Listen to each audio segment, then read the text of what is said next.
Iran વોરને કારણે India આવેલા ઘણા એનઆરઆઈઝ અટવાઈ ગયા છે, જેમને દુબઈ, કતાર કે પછી દોહાથી જતી એરલાઇન્સમાં અમેરિકા રિટર્ન થવાનું હતું. તેમની ફ્લાઇટ્સ કેન્સલ થઈ ગઈ છે અને જેમને આગામી દિવસોમાં પ્રવાસ કરવાનો છે તેમને પણ ફ્લાઇટ ટેક ઓફ થશે કે કેમ તેનો હાલ કોઈ જ અંદાજ નથી. હાલ ઇન્ડિયા અને અમેરિકા વચ્ચે જે ડાયરેક્ટ ફ્લાઇટ્સ ઓપરેટ થઈ રહી છે તેમના ભાડામાં પણ જબરજસ્ત વધારો જોવા મળી રહ્યો છે, જેમાં અમેરિકન એરલાઇન્સે દિલ્હી ન્યુયોર્ક ફ્લાઇટનું ઇકોનોમી ક્લાસનું ભાડું 2 થી 3 લાખ રૂપિયા જેટલું થઈ ગયું છે અને એર ઇન્ડિયામાં પણ આટલું જ ટિકિટ ફેર જોવા મળી રહ્યું છે. એનઆરઆઈઝ ઉપરાંત જે ઇન્ડિયન્સ વિઝિટર કે પછી બીજા કોઈ વિઝા પર અમેરિકા જવાનું હતું તેમના પણ હાલ તમામ પ્લાનિંગ ખોરવાઈ ગયા છે અને તેવી જ રીતે અમેરિકાથી પાછા આવનારાને પણ ત્યાં જ રોકાઈ જવાની ફરજ પડી છે. ક્રૂડના ભાવમાં વધારો થવા ઉપરાંત દુનિયાભરની એરલાઇન્સના કામકાજ ખોરવાઈ જતા એરફેરમાં જંગી વધારો થઈ રહ્યો છે. આ વોર ફેબ્રુઆરી 28ના રોજ શરૂ થયું હતું અને તેના 10 દિવસ બાદ પણ ગલ્ફ દેશોમાંથી આવતી જતી ફ્લાઇટ્સના શેડ્યુલ્સ નોર્મલ નથી થઈ શક્યા. અધૂરામાં પૂરું વોર ઝોનને ટાળવા માટે એરલાઇન્સ લાંબા રૂટ લઈ રહી છે, જેના કારણે પણ તેમની ઓપરેટિંગ કોસ્ટ વધી ગઈ છે. આ ઉપરાંત ઢગલાબંધ ફ્લાઇટ્સ કેન્સલ થઈ હોવાથી જે ફ્લાઇટ્સ અવેલેબલ છે તેના પણ ભાડા ખૂબ જ વધી ગયા છે. એર ઇન્ડિયાની જ વાત કરીએ તો એરલાઇન્સે માર્ચ 12થી ડોમેસ્ટિક અને ઇન્ટરનેશનલ ફ્લાઇટ્સમાં મુસાફરી કરતા લોકો પાસેથી ફ્યુઅલ સરચાર્જ વસૂલવાની જાહેરાત કરી છે. એરલાઇનના જણાવ્યા અનુસાર ડોમેસ્ટિક ફ્લાઇટ્સ તેમજ સાઉથ એશિયા જતી ફ્લાઇટ્સમાં 399 રૂપિયા સરચાર્જ લેવાશે, જ્યારે સાઉથ ઇસ્ટ એશિયા જતી ફ્લાઇટ્સમાં ફ્યુઅલ સરચાર્જ $40થી વધારીને $60 કરી દેવાયો છે અને આફ્રિકા માટેનો સરચાર્જ $90 કરવાની જાહેરાત કરાઈ છે. માર્ચ 18થી એર ઇન્ડિયા યુરોપ જતી ફ્લાઇટ્સના પેસેન્જર્સ પાસેથી 25ને બદલે $125 ફ્યુઅલ સરચાર્જ લેશે, જ્યારે અમેરિકા, કેનેડા અને ઓસ્ટ્રેલિયા જતા મુસાફરોએ માર્ચ 18થી $200 જેટલો સરચાર્જ ચૂકવવો પડશે.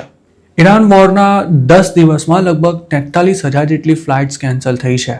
તેમના શેડ્યુલ્સ ક્યારથી નોર્મલ થશે તે હજુ પણ નક્કી ન હોવાથી air Asia, air India, air New Zealand, Hong Kong airlines અને ક્વાન્ટસે ભાડા ઉપરાંત ફ્યુઅલ સરચાર્જમાં વધારો કરવાની જાહેરાત કરી છે અને અન્ય એરલાઇન્સ પણ તેમને ફોલો કરે તેવી શક્યતા છે.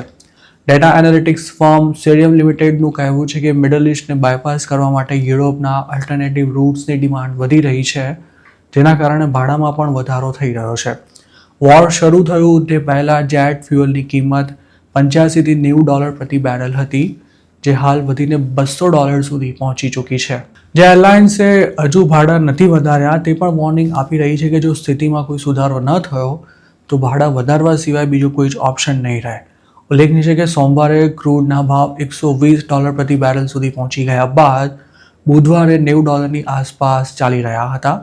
પણ વિવિધ એરલાઇન્સનું એવું કહેવું છે કે જો ક્રૂડ આ લેવલ પર રહે તો પણ જેટ ફ્યુઅલ ખૂબ જ મોંઘું થઈ જશે. આ ઉપરાંત એવો પણ ડર પ્રવર્તી રહ્યો છે કે કિંમત વધવાની સાથે સાથે હંગામી ધોરણે જેટ ફ્યુઅલના સપ્લાયની શોર્ટેજ પણ ઊભી થવાની આશંકા નકારી શકાય તેમ નથી. એરલાઇન્સને લેબર કોસ્ટ બાદ સૌથી વધુ ખર્ચો ફ્યુઅલમાં જ થાય છે, જેનું પ્રમાણ તેમની કુલ ઓપરેટિંગ કોસ્ટના લગભગ 25% જેટલું છે. આમ તો ઘણી એરલાઇન્સ ફ્યુઅલ ખરીદવા માટે લાંબા ગાળાના કોન્ટ્રાક્ટ કરતી હોવાથી જો તેમની કિંમતમાં કોઈ શોર્ટ ટર્મમાં વધારો થાય તો તેમને ખાસ વાંધો નથી આવતો, પણ જે એરલાઇન્સ આવા લોંગ ટર્મ કોન્ટ્રાક્ટ નથી કર્યા તે હાલ મુસીબતમાં આવી ગઈ છે. ખાસ તો ઇન્ડિયાથી ઓપરેટ થતી એર ઇન્ડિયા સહિતની એરલાઇન્સને સૌથી વધારે તકલીફ પડી રહી છે, કારણ કે પાકિસ્તાની એર સ્પેસ બંધ હોવાથી તેમને પહેલેથી જ યુરોપ અને યુએસ જવા માટે લાંબા રૂટ લેવા પડી રહ્યા છે. હવે વોરને લીધે મિડલ ઇસ્ટમાંથી પણ જઈ શકાય તેમ ન હોવાથી ઇન્ડિયન એરલાઇન્સ પાસે ખૂબ જ ઓછા વિકલ્પો બચ્યા છે. છેલ્લા 10 દિવસમાં જ એર ઇન્ડિયા અને ઇન્ડિગોની મિડલ ઇસ્ટ, યુરોપ અને અમેરિકા, કેનેડા જતી 1230માંથી 64% ફ્લાઇટ્સ કેન્સલ થઈ છે. આ બેવડી મુસીબતને કારણે એરલાઇન્સની કોસ્ટ વધવાથી તેમની પ્રોફિટેબિલિટી પર પણ સીધી અસર થવાની પૂરી શક્યતા છે અને તેના કારણે તેમના સ્ટોક પણ પ્રેશરમાં આવી ગયા છે.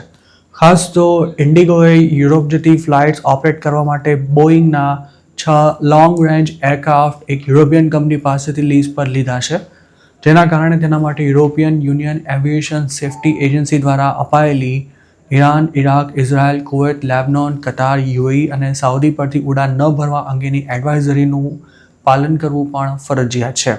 હાલ ઇન્ડિગોની યુરોપ જતી ફ્લાઇટ્સ આફ્રિકાનો રૂટ લઈ રહી છે, જેમાં કેટલાક રૂટ પર ફ્લાઇટ ટાઈમ 2 કલાક જેટલો વધી ગયો છે.